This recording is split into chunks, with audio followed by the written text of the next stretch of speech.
I'm gonna be honest. Retail WoW is dead. Yeah, the World of Warcraft is dead. World of Warcraft is dead. WoW is dead. No one plays World of Warcraft. Stop holding on to it. WoW is just actively getting worse. World of Warcraft is one of the longest lasting and most popular games in the world that people couldn't get enough of. World of Warcraft, I need to play! Yet since it released, it's been predicted to fail year after year after year. Make WoW great again. But how can a game that got 10 expansions in 20 years, over 12 million people's credit cards to play every single month, and the world's biggest Hollywood stars completely addicted, be dying? On the topic of your World of Warcraft obsession, at what point did you realize that you were in too deep and needed to quit cold turkey? When my agent would sign on to talk to me. According to the sales, World of Warcraft was far from dead. So I wanted to learn how it was somehow able to survive decades while newer quadruple-A games could barely make it a week. I mean, this one didn't even make it a day. The crew is gathering. Would you like to join us for game night? But to find Blizzard's real secret, we'd have to go back to the beginning.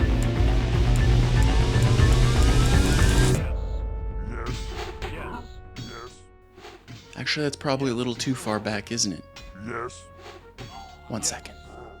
There we go. But obviously this isn't World of Warcraft, and that's because to truly understand WoW, we need to talk about EverQuest, a massively multiplayer online fantasy game that Blizzard employees couldn't get enough of. See, for most of us in the 90s, multiplayer meant split screen on GoldenEye, no odd jobs allowed. But EverQuest didn't feel like multiplayer, it felt like a home. Which gives the guys at Blizzard an idea. You see, they were such huge fans of EverQuest that they could see all the problems the game had. For example, if a player died, they'd have to walk all the way back to their body without any of their gear to protect them. Or, if they were killed by another player, that player could take one of their hard-earned items to keep forever. And regardless of how the player died, their experience would drop for every death. Meaning if you put yourself in a tricky situation, you could lose hours, if not days of experience. So while developing Warcraft 3, Blizzard decides it's time they craft their own MMO. It'd be a new world filled with wars that they could call their own. Sure, some folks called it strategic inspiration, but most folks called it...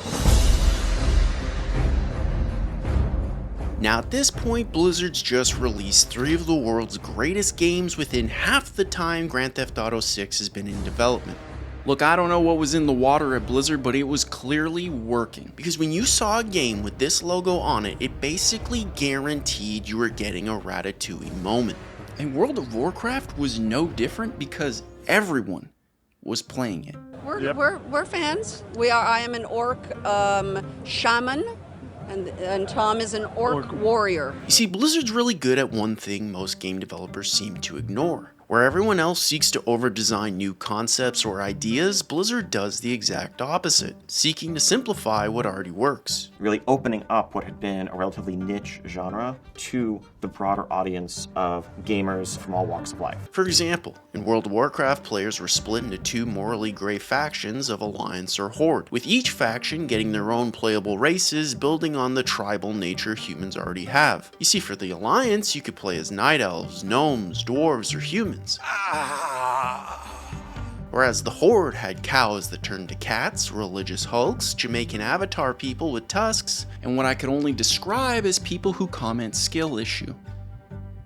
You know who you are. But they go further by fixing every problem they found in EverQuest so that their game would be as accessible as possible for anyone to play. You can't go to the bathroom, you're stacking Sunder armor. Iconic Warcraft characters would be interacted with to gain quests that subtly progressed players through new locations. Dying was no longer a scary nightmare of penalties because you could be returned to your body as an invincible ghost. And mounts were provided to make going from place to place the greatest thing ever. But that wasn't all, because WoW built in social features from the start, so raiding a dungeon or making friends was as easy as possible. Hey! However, with all that success came a few problems. A lot of those first months were spent really just trying to keep up with demand, just trying to stabilize the service to get to a point where players could just come home from work, log in, and not have to wait or not have their servers be down due to load. Because unlike their previous games, World of Warcraft was a 24/7, always online world millions of people were paying to work every single month, including really powerful people like Superman. You were home, but you were playing World of Warcraft, and the phone rings, and you're like, I'll get that later? Yeah, unless you had a few kryptonite bullets hanging around, downtime was not an option. Now, for context, this game took 8 years, 169 people, and like we said earlier, barely made it a day with the backing of a $1 billion Sinister Six obsessed company. What? So to keep up with new content, maintenance, customer support, and bug fixing, the WoW team had to be massive. But no, because somehow they made the entire game with 40 people. 40. So naturally, Blizzard employees were feeling a little pressure. Sure, a massive world with accessible gameplay players could socialize in was part of the reason for World of Warcraft's longevity, but keeping the game up and running for millions of people to play any second of the day? Yeah, that seemed like something they needed to solve.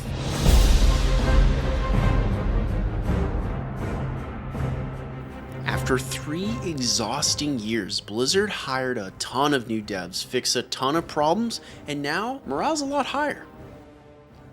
Sort of.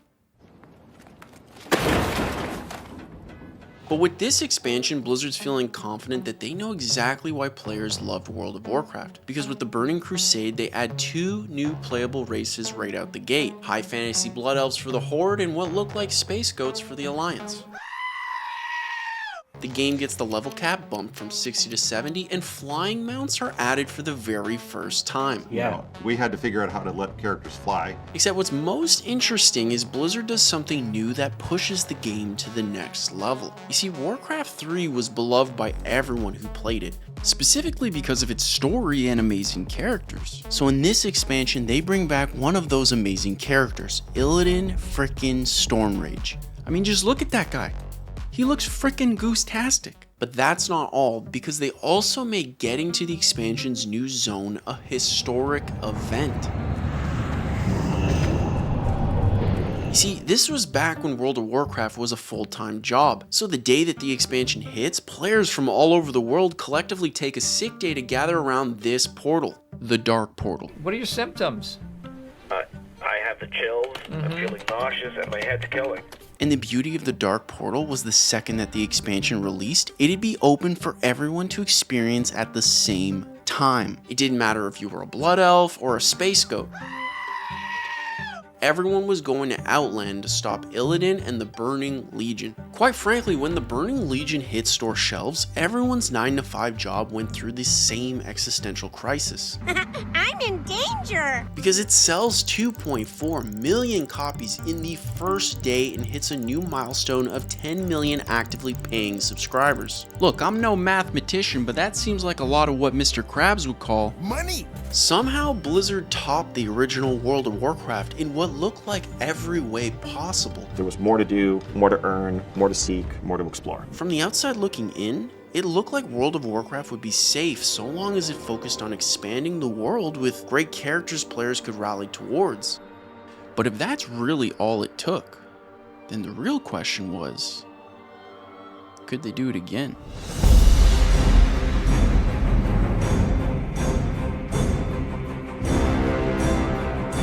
Yes, okay? 1000% yes, like it's not even a question. Releasing a year after the Burning Crusade, Blizzard triples down on everything that worked before. First, Blizzard drops a CG trailer that's quite frankly a better movie than what most streaming services put out today. Like, it's been over a decade since this thing dropped and I still go back to rewatch it. Next, they go back to Warcraft 3 one more time to make Arthas the expansion's next villain, who, just to be clear, is Warcraft's most popular character by far. Probably the greatest, most notorious villain ever introduced in Warcraft. And that's because in Warcraft 3, you got to play as Arthas and watch him slowly transform from a humble prince reigning in chaos. Can the formalities, Uther. I'm not king yet. To the Lich King reclaiming his frozen throne. Like seriously, the story of Arthas is pretty much Breaking Bad, but in the Warcraft universe. You're goddamn right. Wrath of the Lich King wasn't just another expansion, it was Blizzard proving they knew exactly why players love World of Warcraft. But don't just take my word for it. Wrath of the Lich King He's probably my favorite expansion. like straight up without a question is the best. The classes are way better. Version just infinitely more fun for me to play of the expansion that ever came out. Yeah, Wrath was an awesome time. And I mean, who could blame them? There was just so much love in this expansion. It was an honor to be able to come work on the team to help shape the game that I'd loved for so long. Because they add this new Death Knight hero class any faction can play as, a more customizable dual specialization skill tree to help players build their character exactly as they wanted. It started as, how do I save action bars? And it turned into what it is now. And build new phasing technology so everyone could immerse themselves seamlessly in live cinematic quests. This revolutionized the way people played the game, and it remains a linchpin of the game for the past 10 years. And all this combined made Blizzard's biggest expansion ever, selling 2.8 million copies in just 24 hours and driving WoW subscriptions to an all-time peak of 12 million people. People are picking up their purchases so they can race home and plug in the game. Chances are this is the last time you're going to see them for quite a while. Like, for context, that's more than the entire population of Sweden, okay? Which clearly implies that Blizzard's got a lot more money! But Blizzard creates a new problem that even technology couldn't solve. You see, Arthas wasn't just any other villain, because his story started all the way back in Warcraft 3 and was foreshadowed through much of World of Warcraft. He'd always been there, sitting on his throne with what is probably the coolest sword known to man. But after beating Arthas, his story and a huge part of what made Warcraft so special was gone. If World of Warcraft was going to carry on, Blizzard would need to fill the giant void Arthas left behind. But I mean, what do you do after 6 years of setup for the Lich King? I mean, are you going to send some giant dragon with anger issues out of nowhere to completely destroy the entire planet? That'd just be stupid.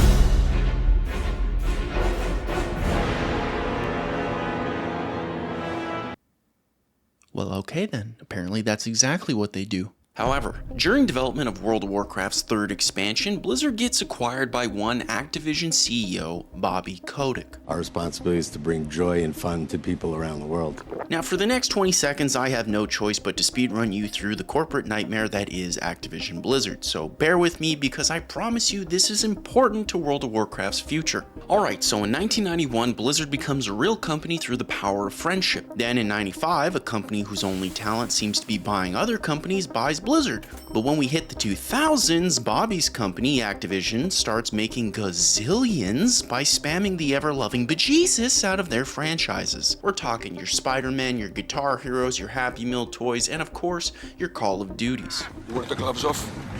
They're off. Except if you look closely, you'll notice that none of those franchises have an MMO that specializes in what Bobby wants most. Money! Now this makes Bobby mad. So in 2008, he merges with the Talentless company to get all of their companies and renames the new company to Activision Blizzard. And now you're probably wondering what the big deal is. Well, as of 2008, nothing. I'll be honest, nothing really happens. But as of 2010, World of Warcraft's next expansion starts to move the game in a different direction. Now on the positive side, having Deathwing the giant murder dragon blow up Azeroth turned out to be a really good in-world excuse to modernize a few zones and completely refresh others. In doing so, it creates a more welcoming environment for new players to join in and not feel lost from 6 years of content. Also, they give the Horde goblins to play as, and then they give the Alliance frickin' werewolves. So I'm gonna be honest, I'm kind of in. I mean, who doesn't like werewolves, right?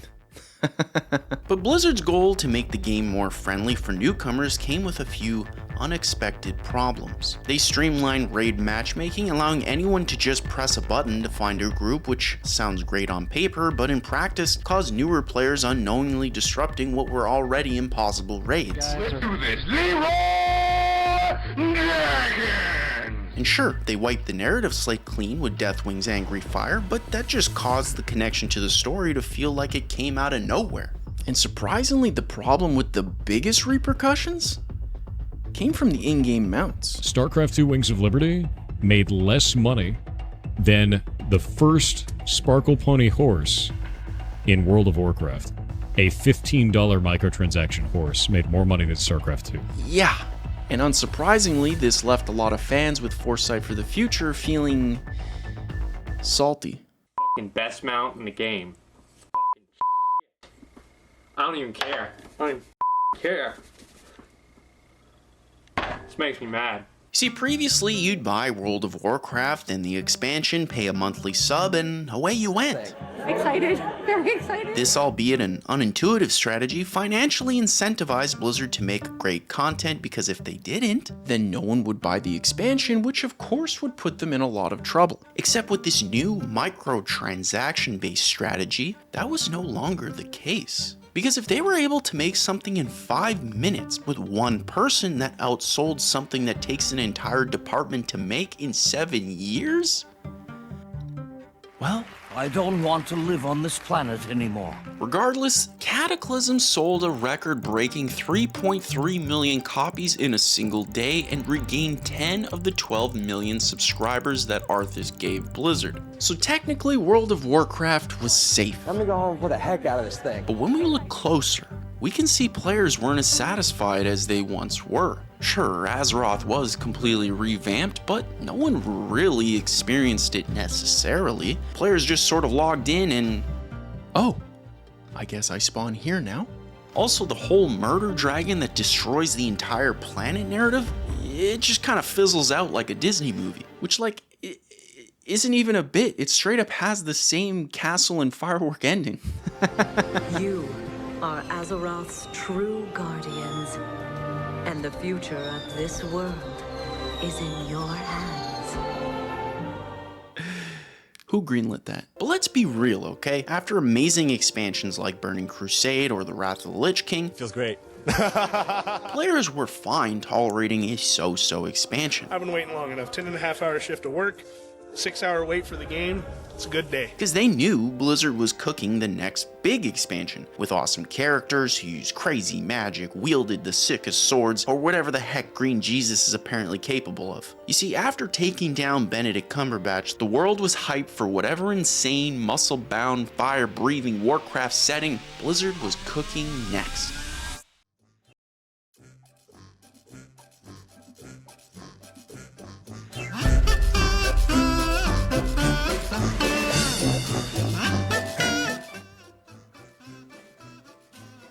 Is this actually the game?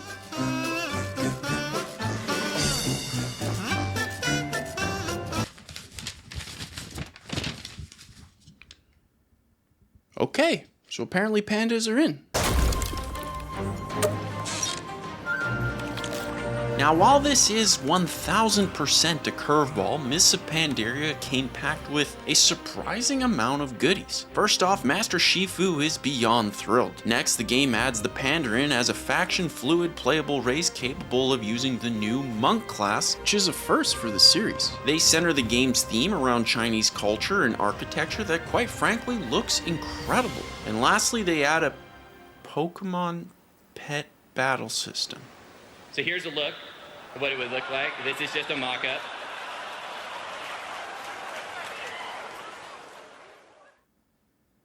Okay, I won't lie, the new direction is a little surprising, but it looks like it technically still works. I mean, the expansion sells 2.7 million copies in just a week and returns the sub count right back to 10 million. So yeah, Mists of Pandaria is technically a success. But if you're like me, you might be wondering why the heck Blizzard would go from something like this to this. The pet battle system takes all pets and merges them into a Pokemon-like system of turn-based combat, collection, and leveling. Well, it turns out North America wasn't the only one who loved World of Warcraft, because when you look at the subscription data, you can see China accounted for a huge piece of that pie. With that in mind, the idea to embrace Chinese culture starts making a ton of sense. And in fairness, pandas were technically a thing in Warcraft 3. I bring pandemonium! Yeah, I'm gonna be honest, they were kind of awesome. However, Even though this expansion had a lot of interesting features, it also marked the beginning of a bigger shift in Blizzard's design. The game was now more accessible, more vibrant, and more colorful. They looked at it and said, this isn't the Warcraft I know. The Warcraft I know is about orcs and humans and dragons, and this feels like a different game. This feels almost childish. It supported more gimmicky features like the pet battle system, meant to bring in a newer, younger audience. I feel like they just kind of gave it a theme to attract more players that are new to the game, but it's not so much for experienced players that are already in it. And that monetization train? Well, it didn't seem to be slowing down any time soon. Make no mistake, Mists of Pandaria seems to be a solid expansion by all accounts, but its direction seemed to be drifting World of Warcraft further away from what appealed to the core fans. Like nobody, I don't know a single person that's saying, oh, pandas, I'm gonna play this game for the pandas. A mistake Hollywood forced Blizzard to fix in the next expansion. We are halfway through World of Warcraft's expansion, and it looks like this one's gonna be a big return to what made Warcraft Warcraft. I mean, look at this trailer. We will never be slaves! It's packed with so much testosterone that even Joe Rogan wants in on it. Oh yeah, down ballistic. Now this change clearly worked because Warlords of Draenor sells a record-breaking 3.3 million copies in a single day and brings those juicy subscriptions right back up to 10.5 million players. Nice. Nice. Nice. So Blizzard's gotta be feeling pretty good, right? Well, not exactly. You see, World of Warcraft started getting so huge that around this time, Hollywood's working on an official movie, and to capitalize on all of that player hype, they decide to set that movie in a date and time 90% of players were completely unaware of. So to help fans unaware of the movie's incredibly strange timeline choice, Blizzard sets this expansion in an alternate timeline 35 years in the past. That's right, somehow World of Warcraft, the fantasy game, now has time travel. Okay? What's wrong with you? So, quick recap. At this point in World of Warcraft's story, you've stopped Illidan, Arthas, Smaug, and you've imprisoned some new orc war chief, Garrosh Hellscream, for being kind of evil. Well, in this expansion, Garrosh magically escapes and somehow travels back in time to stop his dad, Grommash Hellscream, heck of a name by the way, from drinking this demon blood and also turning evil. And together, as definitely not evil people, the two team up to build the Iron Horde in order to take over Azeroth. Now, do you have any idea how much World of Warcraft lore I had to read to find out why a giant bald orange orc man was capable of using time travel in a world that looked like Middle-earth? Because the answer was too much. And what's worse is, it doesn't even seem to matter. This makes me mad. Because everything about this expansion seems to just implode on itself with barely any content, causing subscription numbers to fall off a frickin' cliff. So in fear of losing more subscribers, Blizzard just decides to give up halfway through and focus on the next expansion.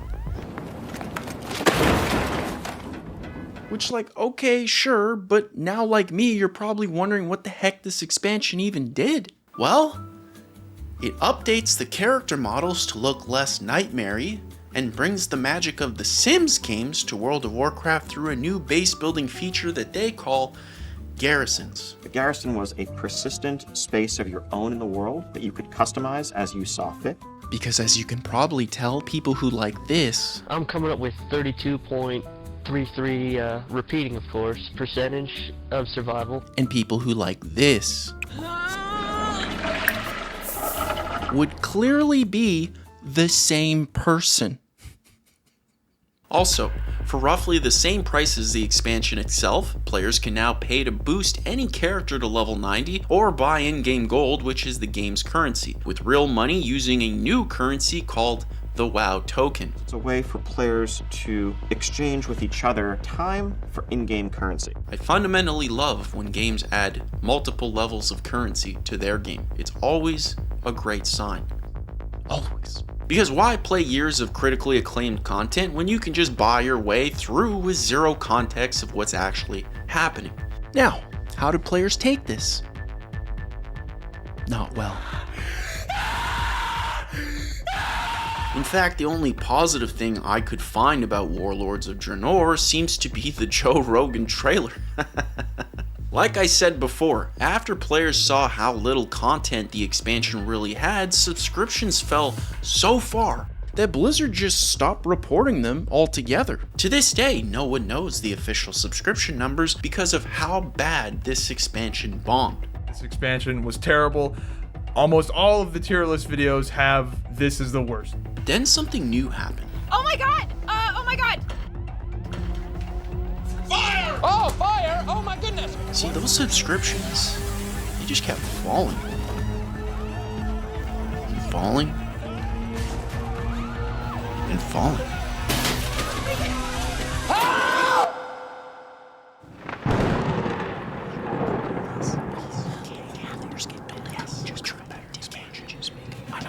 Shut up. This is an emergency.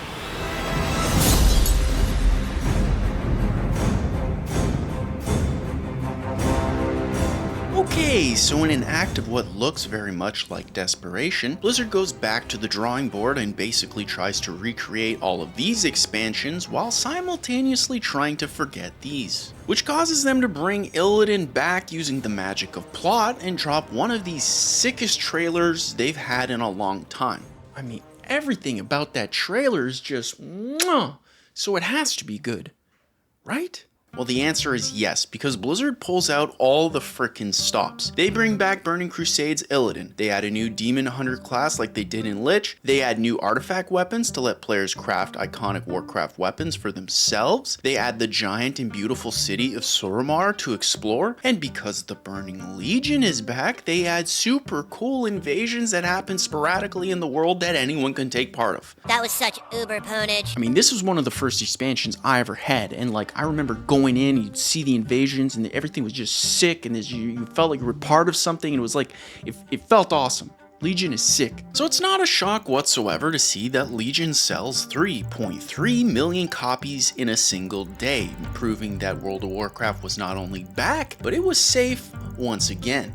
Finally, Blizzard devs could see their families again. They did it! Our world is saved! Except, despite how much Legion did right, and believe me, it did a lot of things right, World of Warcraft was turning 12 years old, and with all that age came a lot of bloat, overly complicated systems dedicated to the most hardcore players, an influx of microtransactions in 20 different currencies, and social features being somehow eradicated in favor of more accessibility. In an effort to achieve more accessibility, we kind of removed some of the reasons why you needed to play with the same group of people over and over. You see, the direction Blizzard started with Cataclysm and through other expansions had finally caught up with them. Their audience was no longer the same audience that they started with. Yeah, I got the laptop in the car so I can load it on the way, in all honesty. Because at this point, it looked like they had completely split into different directions. And some of those people started asking questions. Have you ever thought about adding servers for previous expansions as they were then? No. And by the way, you don't want to do that either. You think you do, but you don't.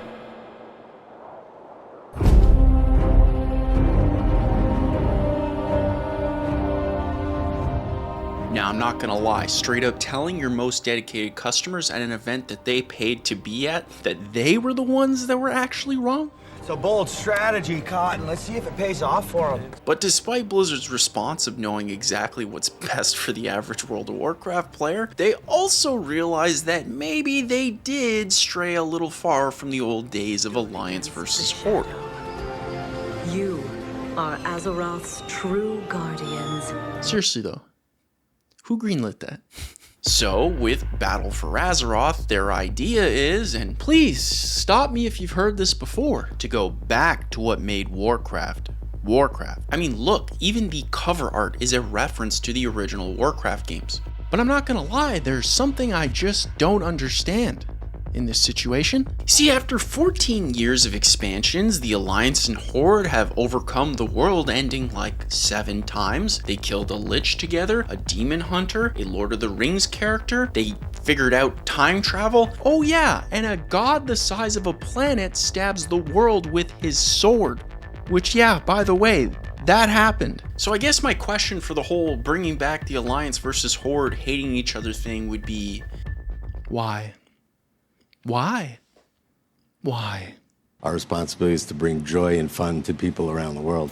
Now, normally I disagree with Bobby, but when combining the pitch of this expansion with the hype that Legion built, Battle for Azeroth sells a record-breaking 3.4 million copies in its first day. So clearly people wanted this because Battle for Azeroth not only becomes the fastest selling World of Warcraft expansion ever made, but it also becomes the fastest selling PC game ever. Except nothing about this expansion made any sense, because aside from the initial pitch, everything was lame. And if we look back to what worked before, then technically Battle for Azeroth shouldn't even be working. The leader of the Alliance went from the sickest looking dude I've ever seen in my life to someone I can only guess does not like the touch of sand. It's coarse and rough and irritating, and it gets everywhere. The leader of the Horde is now a frickin' banshee that commits genocide because the equivalent of a rude comment, and when she's finally confronted by an army, she just kills the main guy while everyone else watches and then somehow pulls a Team Rocket by blasting off again. So yeah, nothing about this expansion makes any sense. The story feels forced, the community's more split than ever, the leads are basically Looney Tune characters, and the game was the most bloated it had ever been. There had to be more to the story, and it turns out there was. You see, World of Warcraft subscription numbers get leaked for the first time since Draenor, and let me tell you, it's not good. You see, Battle for Azeroth may have brought in sales with a great pitch, but it also dropped World of Warcraft subscription numbers to the lowest point in the game's history. The players had spoken, they weren't happy, and if Blizzard wanted to keep the game alive, they'd have to do something drastic. Cookies and cream is actually my all-time favorite dessert. But I understand that for some of you, your favorite flavor is vanilla.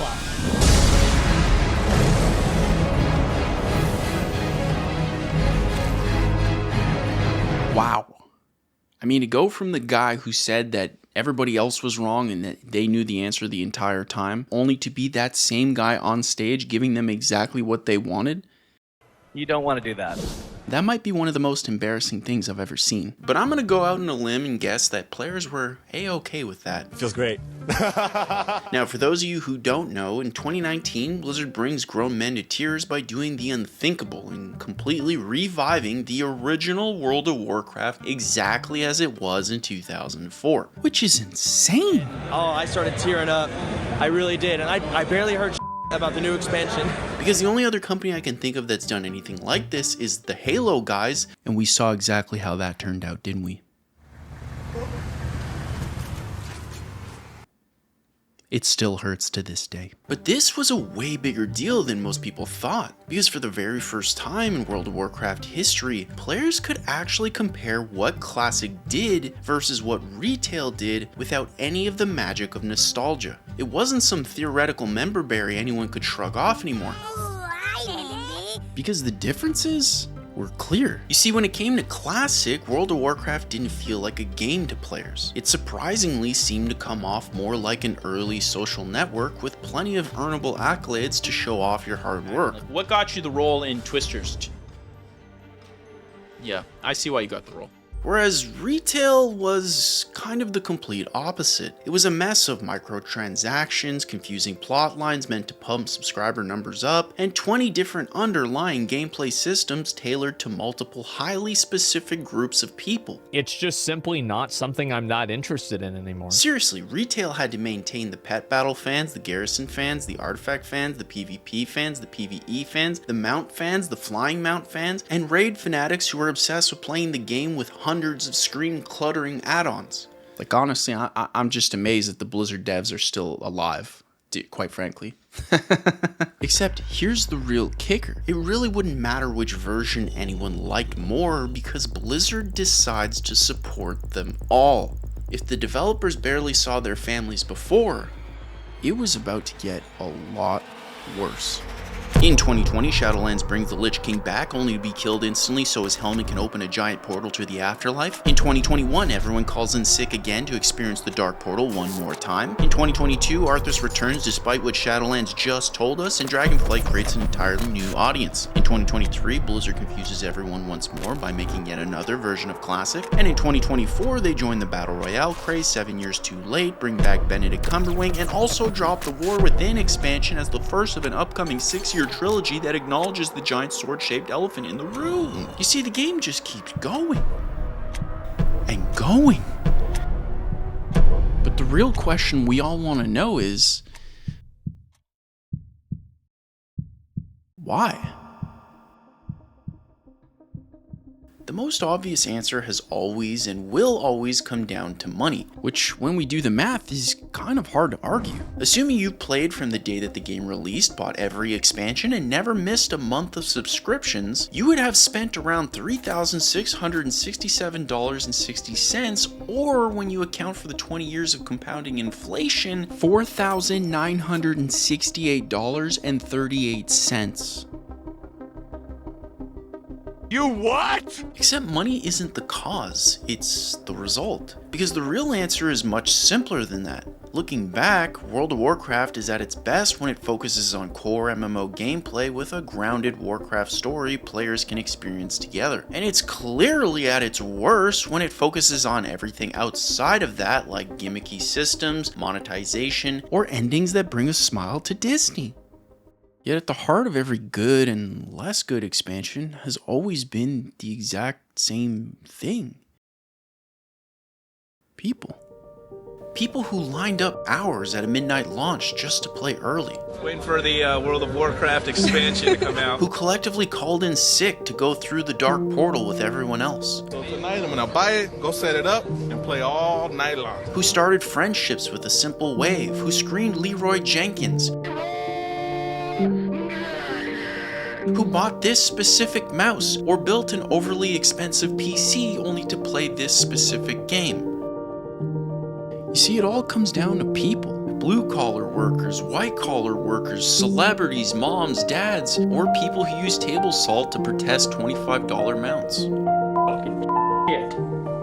Okay, maybe that was just Asmon. You see, it didn't matter if you liked cookies and cream or if you liked vanilla, because World of Warcraft was never just a game. Like, sure, it's a job, sure, we got a company to run, we got a product to put out, but that's not the point. I got like 7 of my friends in a while. My ex-girlfriend, emphasis on the ex. Without the community, WoW just wouldn't be what it is. I love WoW. I'll always love WoW. I love World of Warcraft. I will always love WoW. WoW was like a huge part of who I was. I am a WoW Andy through and through. It's a place people could call home. I'm a simple man, okay? I love World of Warcraft. That's where I met my husband, actually. Got a lot of memories attached to it. And I go back to it all the time. So I'm going to play WoW. I'm gonna go home for the heck out of this thing. It's that simple.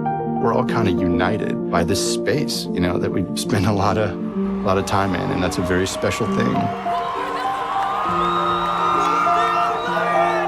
And as long as that door stayed open, I think you're going to be seeing pictures of me in this for quite a long time. it'd always be unstoppable. Thank you guys so much for all of your support. If you like this video, then you're definitely going to want to check out how Call of Duty became unstoppable next. As always, you're beautiful, you're goose-tastic, and keep it cute. Now we can finally play the game. Oh yeah. Okay, Kenny, add Eyes of the Beast to your hotbar.